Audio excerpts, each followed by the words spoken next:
sa damdamin. Kilos mo't mga paglalambing ang siyang lagi ay umaakit sa akin. Kahit second o kay Jennifer, Kahit sa akin pa rin siya dayain kakasal. pa ang puso at isip ay hanap ka. Bakit nga ba ganyan? Kung malaya lang ako, kung malaya lang ako, Kung sakali mawala ka man sa akin, isipin mo, sa tabi mo lang ako, minamahal ka. kung malaya lang ako, kung malaya lang ako, ay ikaw ang tanging pipiliin ko. Sana ay mahal mo rin. Kahit hanggang ngayon, hindi mo makuha tanggapin ang anak mo. Some people are made to be mothers. Unfortunately, I'm not one of them. Hindi ko iiwan ang anak mo. Doon sa sofa, dito ako sa kama dyan. Parang dito kayo matutulog? Nababalansin ko naman ang trabaho ko Saka responsibility ko sa bata.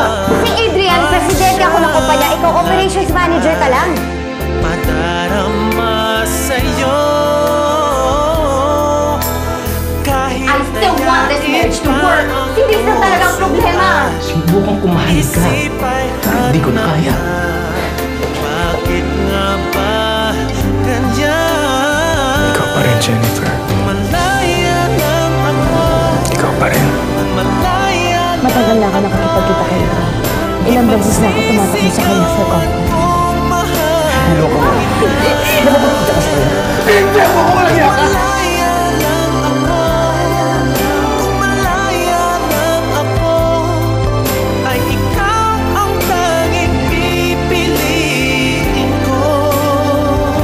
Sana ay mahal mo rin ako. Kung malaya lang ako, kung malaya lang ako, ipagsisigawan kong mahal kita. Kung malaya lang ako, kung malaya lang ako, ay ikaw ang tanging pipiliin ko. Sana ay mahal mo rin Mas gusto ko mabuhay sa Belen basta nandun kay Adrian.